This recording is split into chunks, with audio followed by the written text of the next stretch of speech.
चरणासी अर्पितो अजन्म ही काया जगदीश्वरासी असे ओढली ज्याची ख्याती प्रथम वंदितो तया शिव छत्रपती आई महाराज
रामकृष्ण नामी ही दोन्ही साजरी हृदय मंदिरे स्मराकारे आपोली आपण करा सोडवन संसार बंधन तोडा वेगी प्रस्तुत प्राप्त प्रसंगी अनंत कोट ब्रह्मांड नायक भगवान परमात्मा रुक्मिणी प्राण संजीवन संत श्रेष्ठ श्रीमंत श्री कैवल्य तेजोनिधी साम्राज्य चक्रवर्ती श्री ज्ञानोबरायांचा ज्ञानियाचे राजे योगाची माऊली साधकाचे मायबाप कैवल्याचा पुतळा विश्वाचा प्राण सखा कळलं का कोणी भाऊच आहे विश्वाचा प्राण सखा तेजपुंज तत्वज्ञ संत साम्राज्य चक्रवर्ती श्री ज्ञानोबराच्या मुखारविंदातून हा अभंग ज्यावेळेस बाहेर पडला त्यावेळेस सर्व नामधारकांनी विचार केला की ज्ञानोबा हे योगी असताना सुद्धा नामाचं महत्व सांगतायत त्यात काहीतरी विशेष असलं पाहिजे आणि म्हणून श्रीमंत श्री ज्ञानोबा नामाची साधना सांगत असताना अरे योग्याने नामाची साधना सांगावी याच्यात काहीतरी विशेष असलं पाहिजे हा त्याच्या पाठीमागचा सिद्धांत आहे सेवेला प्रारंभ करत असताना अल्पसा परिहार देणं गरजेचं आहे महत्वाचं आहे अगत्यच आहे मर्यादा पुरुषोत्तम रामचंद्र प्रभू दैदिप्यमान सोहळ्याच्या निमित्ताने चालत असलेला आनंद सोहळा अखंड रणम सप्तातता श्री रामायण कथा कीर्तन महोत्सव देवलगाव आवचार या क्षेत्रामध्ये मोठ्या आनंदाने प्रेमाने ज्यावेळेस मी कथा संपत असताना मी इथून वाटचाल करत असताना माता माऊल्या तिकडून येत असताना सर्वांची एकच चर्चा होती की बाई सुंदर कथा आहे सुंदर कथा आहे जाता जाता एक वाक्य सांगू का माय माऊल्यांनो कथा ही सुंदरच आहे सोनं हे सुंदरच आहे पण घातल्याच्या नंतर सुद्धा त्या सुंदरीला सुंदर दिसावं नाही तर देखणी जर असेल तर आनंद आहे त्याच्यात देखणी असावी देखणी असून चालणार नाही ती माय माऊली तर ती देखणी असून जर सोनं घातलं तर तिच्या रूपाला अजून चकाकी येते पुढे जाऊन सांगू का पुतना राक्षसीनं किती सोनं घातलं म्हणजे सुंदर दिसत जाऊ द्या विनोदाचा भाग नाही रामायण कथा ही सुंदरच आहे आणि त्यातली त्यात माझे सांगणारे आमच्या वारकरी संप्रदायाचं नवे नवे आमच्या पंचकृषीचं आमच्या जिल्ह्याचं नवे नवे या महाराष्ट्राचं भूषण स्वर्गंधर गांधर्व गायनाचार्य स्वर भास्कर श्री भक्तिपरायण परमपूज्य श्री निवृत्ती दादा लकडे यांच्या मुखारविंदातून रामचरित्र मानस कथा सुरू आहे. त्याच बरोबर त्यांच्या साथीला सिंध वाजवण्याकरता आमचे राठोड बाबा आहेत. त्याचबरोबर मृदंगाच्या साथी करता कीर्तनाच्या सह रामकथेच्या साथी करता माझे ज्येष्ठ गुरुबंधू श्री भक्तिपरायण महादेव महाराज. काय झालं, महाराज हा शब्द लागला की बाप वजा होतो, म्हणून महादेव निवृत्ती महाराज लकडे म्हणजे दोघं बाप लेक. आणि त्याचबरोबर आमच्या परिसरातील संगीत विशारद श्री भक्तिपरायण गायनाचार्य सुदामजी महाराज हे या ठिकाणी उपस्थित आहेत. ही संस्थेचे बालगोपाल विद्यार्थी, मला वाटतं आपल्या फाटीवरची ना ओला संस्था, आदरणीय महाराजांच्या संस्थेतली ही साधक मंडळी सुंदरपैकी ज्यांनी मला आळंदीला 2 वर्ष साथ केली ते आमचे असणारे खाली बसले काय आमचे अवचार. तुम्हीच मला ओळखता का? येऊ 2 वर्ष माझ्या कीर्तनामध्ये साथ केली आळंदीला. मग आता ओळखत नाही, गावात आल्यावर कितीला बाळपण आहे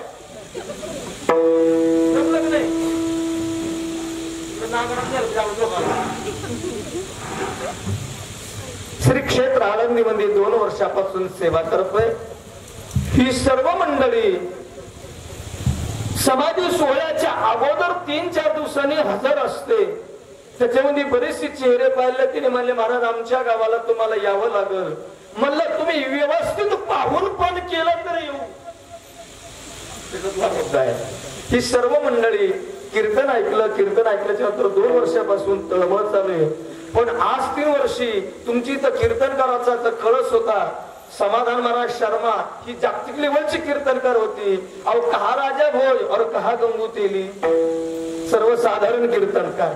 आणि म्हणून योगायोगाने 2 वर्षापासून आपल्या श्री क्षेत्र अवचार देवलगाव याच्यामध्ये येण्याचा योग पुरुष एकदा या बालगोपाळासह सर्व साधक संत सज्जन मायबापांचं सुंदर माईक सिस्टम ऑपरेटर अर्धेसमेन बेस्ट पॉलिसी नाही तर मंडपाला घे फाशी. आमचं सगळ्यात मेन काय असेल ऑपरेटर दादा, आम्ही एक वेळेस आम्हाला जेवायला नाही दिलं तरी चालेल पण उपाशी ठेवू नका असा अर्थ होत नाही. त्यात आले का महाराज करा कीर्तन का मोकळ्या मनाने असं नाही.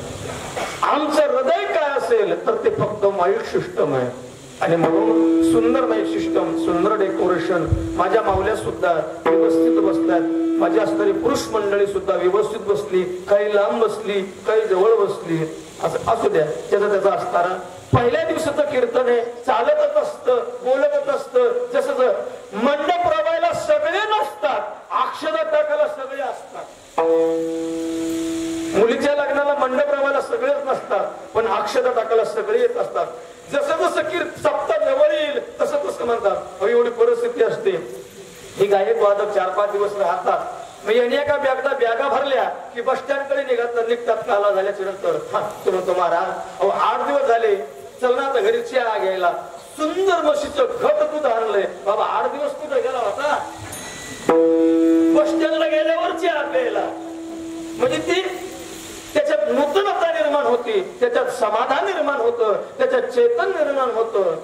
नवे साधक सज्जन माय बाप्पांनो, सर्वांना जाता जाता विनंती करतोय, अरे सप्ताह करायचा कशा करता? सप्ताह केल्याच्या नंतर प्राप्त काय होतं? सप्ताह केल्याच्या नंतर सुख समाधान याच्यामध्ये काही बदल होतो का? का उगाच लोकांनी यांनी केलं म्हणून त्यांनी करायचा, त्यांनी केलं म्हणून त्यांनी करायचा? नाही सज्जन हो, आपल्या गावात सार्वजनिक मिळून जे नामस्मरण केलं जातं त्याला अखंड हरिनाम नामस्मरण सप्ताह असं म्हणतात. आणि जे आपल्या पुरतं केलं जातं त्याला मर्यादित नामस्मरण असं म्हणतात. सामुदायिक नामस्मरण का करायचंय? ज्ञानोबरासारखे संत सांगतात, नका जाऊ तया गावा नामधारकाच्या शिवा, किंवा तेथे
समाधान वाटतंय. कारण खरा आनंद वारकरी संप्रदायाचा हाच आहे. नामस्मरणाचं चिंतन एकत्रित येऊन सगळ्यांनी याच्याकरता करायचंय की आपल्या गावामध्ये कुठल्याच प्रकारची पापाची भूमिका वाटचाल करू नये म्हणून याच्यासाठी कीर्तन सप्ताह करायचा आहे. चला, सप्ताहातील आजचा पहिला दिवस आहे आणि शास्त्र असं सांगतंय की वारकरी संप्रदायाची परंपरा अशी आहे. वारकरी संप्रदायाचा शिष्टाचार असा आहे की पहिल्या दिवसाचं कीर्तन म्हटलं की नामपर प्रकरणातील अभंग असावा किंवा मंगलाचरणातील अभंग असावा. एखादी वेळेस संत पर चालेल दादा, पण उपासना, उपदेश, बालक्रीडा, नाटाची ही बाकीची अभंग चालत नाही.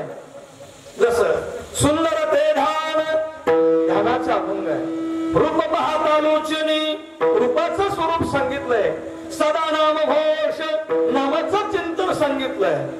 नामाच्या चिंतने 12 वाटा पळती विघ्ने, हे नामाचं चिंतन साधन सांगितलंय.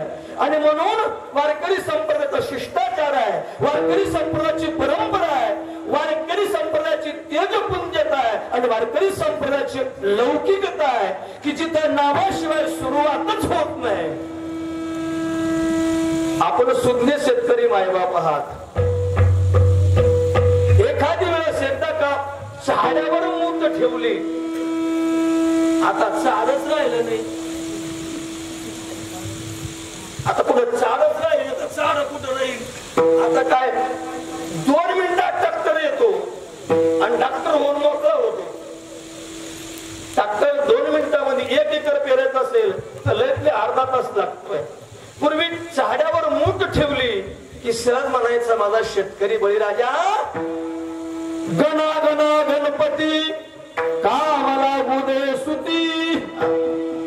अर्थात नामाचं चिंतन करायचा आणि नंतर पहिला तास पडायचा. एकदा का तास पडला की तो म्हणतो निर्विघ्नपणे पार पडेल. स्तुती करतात, अशी आपली परंपरा होती. मग जर पेरायचं असेल तर श्री गणेशाचं वंदन करावं जाता जाता. मग नामाचं चिंतन जर सप्ताहात प्रारंभ करायचा आहे तर मग पहिल्या दिवशी नामपर प्रकरणातील अभंग असावा. दादा, मी भाग्यवान आहे की माझ्या वाट्याला पहिला दिवस आलाय. 10वी मध्ये पहिला नंबर येण्याकरता अनंत कष्ट करावं लागतात. माझा योगाने पहिला नंबर आलाय. मी भाग्यवान नाही का?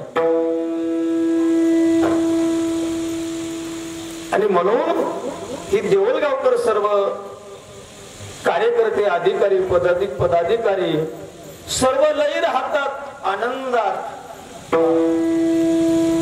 सर्व मंडळी लय आनंदी. सत्याचा प्रतिवर्षी लय मोठा छंदी. आणि म्हणूनच मला या ठिकाणी आज पहिल्या दिवसाची दिली कीर्तनाची संधी.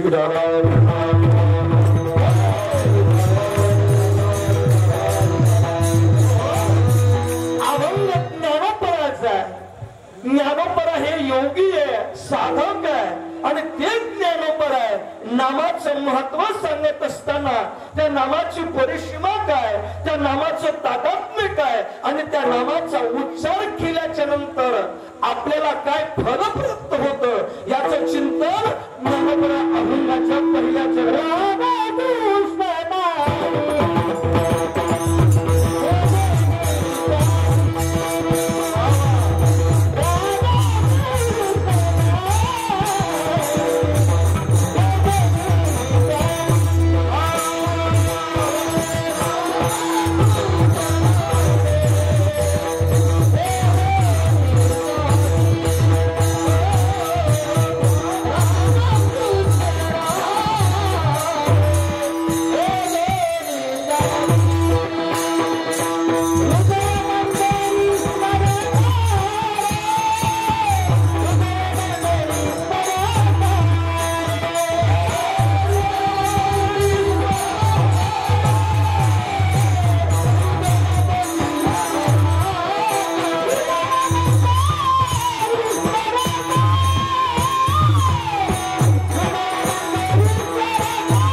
रामचंद्र प्रभूच्या उत्सवाच्या निमित्ताने चालत असताना हा गणिपेमान अखंड हनम सप्ताह माझ्या भोळे भाविक साधन सज्जन मायबापांनो आपल्याला प्रभू कळावेत, आपलं तिथं चिंतन कळावं म्हणून नामदेवराय ज्ञानोबरायासारख्या सकल संतांनी सांगितलं बाबा, जोपर्यंत तुमच्या कंठामध्ये नामस्मरण स्थापित होत नाही, हृदयामध्ये भगवान परमात्म्याचं चैतन्य जोपर्यंत प्रकट होत नाही, तोपर्यंत तुम्ही किती प्रयत्न करा तुमचं जीवन सुखाकारक होऊ शकत नाही. कारण आपल्या प्रापंचिक जीवनामध्ये आपण 3 तापाने तप्त झालेलो आहोत. आध्यात्मिक, आधिदैविक आणि आधिभौतिक या तापाने एवढ्या तप्त झालोय की कुठंतरी सुख शोधण्याचा प्रयत्न करतोय, कुठंतरी समाधान शोधण्याचा प्रयत्न करतोय, कुठंतरी या असणाऱ्या शरीरात समाधान, सुख, स्थिरता लाभेल का याची फक्त एकच भूमिका असते की आम्हाला कुठं मिळेल का. नाही बाबा, कारण सर्व सुखाची आशा जन्म गेला, क्षण एक मुक्ती यज्ञ नाही केला, हिंडता दिशाक्षी न पावला, माझ्या विष्टीला जीव माझा, माझी सुहित नेनती कोणी, काहीच न करती मज वाचोनी, तवती सुखाची मागणी. कुठे सुख? इथं सुख मिळेल का? तिथं सुख मिळेल का? तिथं समाधान मिळेल का? सज्जन हो, सुख बसे हे जिठाई बहुपाई संताची, त्या संतांकडे जाण्याचा प्रयत्न करा, मग ते संत मार्ग धावतात. मार्ग धावून गेले आधी दयानिधी संत ते, पुढे गेले ते निधाई झाले, पानसील त्यांची सीमारे. चिंतनाचा भागाचा बोलता आपण जोपर्यंत त्याच्यामध्ये परावृत्त होत नाही तोपर्यंत आपल्या वृत्तीचा ठाव, आपल्या वृत्तीची तादात्म्य बदलू शकत नाही. हा त्याच्या पाठीमागची भूमिका आहे. मग ज्ञानोबरायासारखे तेजस्वी संत वयाच्या 22व्या वर्षी त्या जगाचा निरोप घेत असताना जेवढं उरलेलं आयुष्य आहे तेवढं ज्ञानोबरायाने आपल्या साधनेतून जगाला समर्पित केलं. वाचवणे आलो इथवरी उरले ती हरी तुम्हा समर्पण. तुम्हाला माहिती आहे ज्ञानोबरायाला 3 वेळा काळ नेण्याकरता आला, तो 3ही वेळा परत गेला, शेवटी पुन्हा आला आणि मुक्ताबाईंना सांगितलं, ओ काळ देवता तुम्हाला एवढं कळत नाही का? पुन्हा येत आहे, पुन्हा जात आहे. सांगितलं प्रत्येक संतांनी 2-2 बोटं वरती केली आणि तुम्ही परत गेल्यावर पुन्हा तिसऱ्यांदा चौथ्यांदा येत आहे. पुन्हा मी तुम्हाला सांगते, निवृत्तीदादाने 2 बोटं कशा करता वरती केली, सोपानदेवाने 2 बोटं वरती कशा करता केली, मी 2 बोटं वरती कशा करता केली. तर मुक्ताईनं सांगितलं, हे देवा, जोपर्यंत चंद्र सूर्य आहे तोपर्यंत ज्ञानोबराया याच भूतलावर राहतील. नवे नवे मुक्ताई सांगतात, जोपर्यंत ज्ञानोबराय राहतील तोपर्यंत चंद्र सूर्य राहतील. हे त्याच्यातलं साधारण त्याच्यातलं समर्पण आहे. ते मुक्ताई सांगते, काळ निघून गेला. तिथून पुढे उरलेलं जे आयुष्य आहे ते ज्ञानोबरायाने अभंग रचना लिहिली, अभंग रचना केली. त्याच्यातला हा ज्ञानोबरायाचा अभंग नामप्रकरणातील योग्यानी नामाचं महत्व सांगितलं. का हो ज्ञानोबराय, तुम्ही योगी असताना सुद्धा नवे नवे उंच पदाला पोहोचल्यावर सुद्धा तुम्ही नामाचं महत्व का सांगतात? काय नामामध्ये विशेषता आहे? बाबांनो, नामामध्ये विशेषता एवढीच आहे की तुम्हाला सर्वांना ज्ञात आहे. आता वाल्मिकी रामायण चालू आहे. काही ठिकाणी त्याला तुळशी रामायण म्हणतात, वाल्मिकी रामायण म्हणतात. त्या तुळशी रामायणाच्या दृष्टीने किंवा वाल्मिकी रामायणाच्या दृष्टीने 100 कोटी श्लोकाचं लिखाण झालेलं आहे. वाक्य लक्षपूर्वक आहे का? दोन्ही बाजू तुमच्या समोर मांडतोय. 100 कोटी श्लोकाचं लिखाण झालं वर्णन करण्यात आलं. शेवटी जसं प्रॉपर्टीचे भांडणं लागावी, 3 मुलं असावी, प्रत्येकाने म्हणावं ही माझी प्रॉपर्टी, प्रत्येकाने म्हणावं ही माझी प्रॉपर्टी. शेवटी ती जर प्रॉपर्टी जर वाटायची असेल, त्याची विभागणी करायची असेल, तर गावातला शहाणा माणूस पाहिजे किंवा त्याला पंचायत असं म्हणतात. मला तुम्हाला हे वाक्य विचारायचंय, गावात भांडणं लागल्याच्या नंतर ते भांडणं मिटवण्याकरता तंटामुक्ती अध्यक्षाकडे जावं, बरोबर आहे की नाही? बरं, तंटामुक्ती अध्यक्षाने भांडणं केल्यावर कोणाकडे जावं? आहे का नाही पंचायत? चांगलंच येतंय काय? यायचं तर लवकर ये, भांडवल संपत.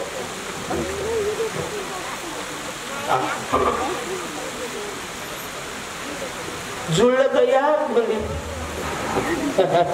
जमलं तर जमलं, नाही तर घालील लटकन कोण पटकन असतो. सिद्धांताच्या प्रत्यर्थ मी बोलण्याचा यथार्थ विचार करतोय. तिघाची भांडणं झाली आहे. प्रत्येक जण म्हणू लागला ही रामायण 100 कोटी 100 कोटी आमचे, तोय म्हणतो आमचे, हे म्हणतात आमचे. मग कोण?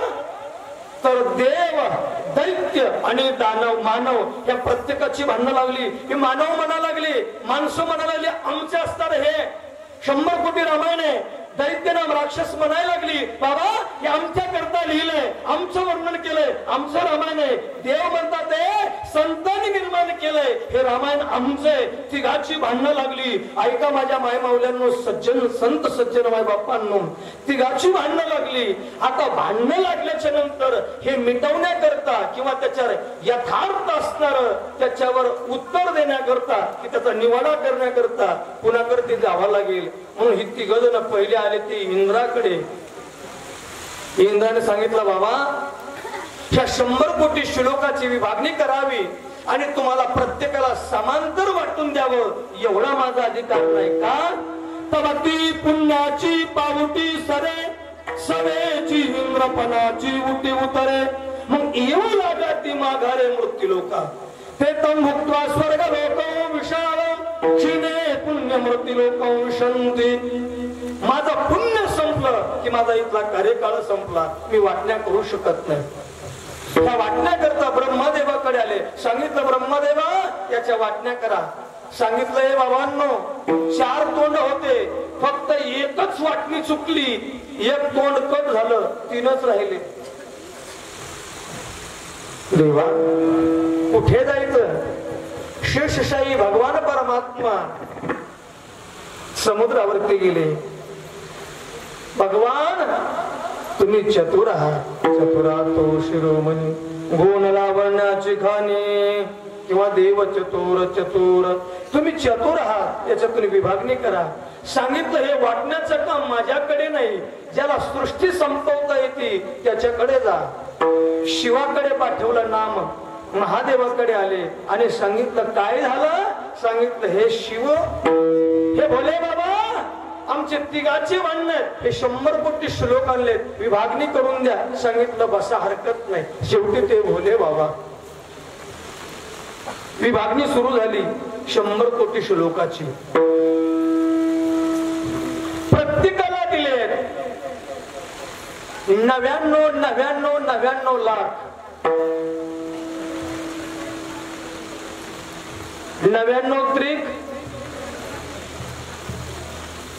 प्रत्येकाला वाटले.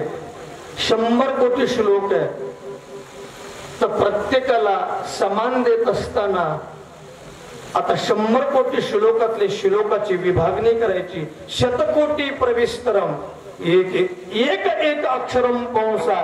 100 कोटी श्लोकाची विभागणी करत असताना माझ्या महादेवाने प्रत्येकाला 100 म्हणले. प्रत्येकाच्या हातामध्ये देत असताना त्याची विभागणी करत असताना हे 100 कोटी श्लोक. मग 100 कोटी म्हणजे किती लाख हे मी नाही सांगू शकत, मला नाही सांगता येणार बरं का. पण 100 कोटी म्हणले तर प्रत्येकाला दिले 99 लाख 99 त्रिक. बरं जाऊ द्या, प्रत्येकाला दिले, खाली राहिले 1 कोटी. 100 कोटीतले 99 कोटी गेले, सॉरी 100 कोटीतले 99 गेले, खाली राहिले 1 कोटी. प्रत्येकाला दिले 99 कोटी, 100 कोटी त्रिक. त्याचबरोबर खाली राहिले 1 कोटी. आता कोटीतली कोटी करत असताना माझी कोटी होऊ नये याच्यासाठी पुन्हा सांगतो. 100 कोटीतले 1 कोटी राहिले, मग प्रत्येकाला दिले 99 लाख. खाली राहिले 1 लाख, प्रत्येकाला दिले 99 हजार. खाली राहिले फक्त 1,000, मग प्रत्येकाला दिले 300 300 300. 90 झाले. खाली राहिले ते फक्त 100 श्लोक. मग 100 श्लोकातले प्रत्येकाला दिले 10. खाली राहिले प्रत्येकाला दिले 30. जाऊ द्या, खाली राहिले फक्त 10 म्हणले प्रत्येकाला दिले 3 श्लोक. 3 श्लोक दिले. खाली राहिला दादा फक्त 1 श्लोक. माझा सिद्धांत हा आहे, 1 श्लोक राहिल्याच्या नंतर त्याच्यामध्ये 32 अक्षर आहे. एका ओळीमध्ये 16 अक्षर आहेत आणि दुसऱ्या ओळीमध्ये 16 अक्षर आहे. 16 अक्षरे तवती जाण तयाचे परब्रह्म स्वरूप लक्षण नाथरायांची ववी आहे. ते 16 अक्षर वरच्या ओळीचे आणि 16 अक्षर खालच्या ओळीमध्ये अशी एकूण 32 अक्षर आहे. महादेवाला प्रत्येकाला 10 अक्षर दिली. खाली राहिली ती फक्त 2. 10 अक्षर दिली, 30 दिली, राहिली 2. सज्जन माय बाप्पांनो, महादेवाने विचारलं का हो तुम्हाला सगळ्यांना समान वाटणी केली, हे 2 अक्षर मला वाटल्याबद्दल देतात का? सांगितलं हरकत नाही, महादेवा घेऊन टाका. ते 2 अक्षर कोणते असतील तर ते म्हणजे अभंगाचं पहिलं चरण. मला ते सांगितलं रामकृष्ण नामी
ठेवून जर चिंतन केलं तर काय होईल? तुम्ही हरिपाठ म्हणून आहात. ज्ञानदेव ध्यानी रामकृष्ण मनी अनंत जन्मोनी पुण्य होय, किंवा ज्ञानदेवा गोडी हरिनामाची जोडी रामकृष्ण आवडी सर्व काळ. एवढाच तर नामाचं महत्व आहे. पण ते नामाचं महत्व सांगत असताना ज्ञानोपरा म्हणतात ते हृदयाच्या संकुच ठिकाणी जर ठेवलं तर जीवन कृतार्थ होईल. मग त्याच्यानंतर कावक ज्ञानोपर आहे, त्याचा लाभ काय होईल? कारण लाभाशिवाय माणूस कुठलाच भक्ती करायला परावृत्त होत नाही. मग ज्ञानोपरा म्हणतात आपण ज्या आत्यंतिक दुःखाने दुःखी झालो आहोत ना, त्या लाभाशिवाय आपण परमार्थ करू शकत नाही. म्हणून त्याचा अभिप्रेत लाभ श्री ज्ञानोबराने मांडत असताना तो वेगळ्या स्वरूपाने मांडला की आपल्याला फक्त आपलीच सोडवण करता येईल. हा त्या अभंगातला लाभ आहे.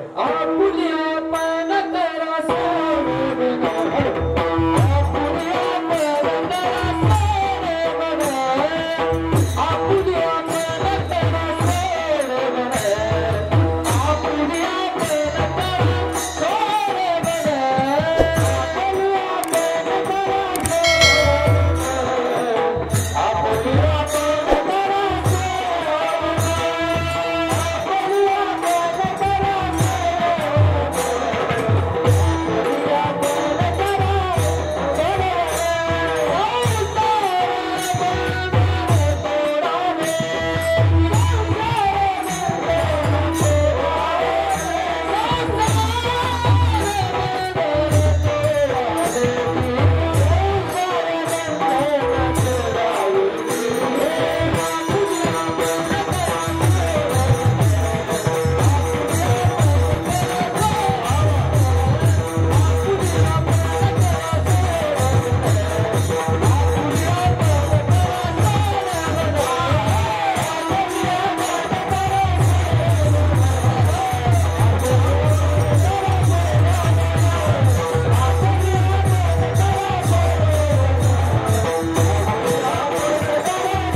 पाऊस पडायला लागलाय, वातावरण थोडस हळूहळू गार व्हायला लागलंय, आनंद काय अडचण नाही, जाऊ द्या. कीर्तनाचं सर्वात मोठं अंग काय असेल तर ते टाळकरी मंडळी. मी नेहमी एक वाक्य सांगत असतो, दादा लग्न कुणाचे असू द्या, डीजे महत्वाचं आहे. हल्ली डीजे वर जोर आहे, तसं पूर्वीचा शब्द आहे, लग्न कुणाचे असू द्या वाजंत्री महत्वाची, तसं कीर्तन कुणाचे असू द्या हे माझे मायबाप महत्वाची आहे. बरं जाऊ द्या, 4-500 टाळकरी आहे, 4-5 भारदार चोरदार आहे, विनेकरी आहे, 4-10-5 मृदंग वादक आहे, वाघा बरोबर ही तर ठीक आहे. लावून मृदंग श्रुती टाळ घोष शिवू ब्रह्मरस आवडीने इथं ठीक आहे, पण वाघा बरोबर होतो म्हणतो. 4-500 टाळकरी आहे, सुंदर पैकी पक्वाद आहेत, तिथं राहिले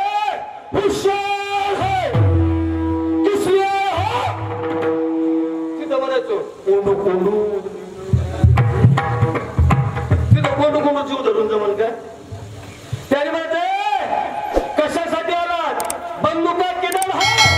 तिथं म्हणायचं माये जगन्नाथ, तिथं मायेने बाप नाही, तिथं नुसता ताप आहे, तिथं फक्त नुसतं. ही तर ठीक आहे, लावणे मृदंग श्रुती टाळ घोष शिवब्रह्मरस आवडीने इथलं ठीक आहे, तिथं हे निहून जमत नाही. पण हे निहून जमत नाही, तिथं आपास ताप आहे. आता त्यांचे गाणे तर वेगळीच ती परिस्थिती सांगायची नाही. तेवढे तापे जर नेले तर तिथं म्हणते ते खंडोबा राहायला लागलं मुळीला. आता मी त्या बार्शी तालुक्यात गेलतो, महादेव बाबा. पूर्वीचा काळ, पूर्वी आपल्याकडे कमांडर असतील की नाही मला माहित नाही, पण पूर्वी आपल्या मराठवाड्यामध्ये कमांडर जास्त चालायचं आहे. आता चालतं की नाही कल्पना नाही, पण पूर्वी चालायचं. त्या कमांडर मध्ये गाडी महिंद्राची छोटी गाडी, पण त्या गाडीमध्ये तो ड्रायव्हर कमीत कमी जाऊ द्या असू द्या, कमीत कमी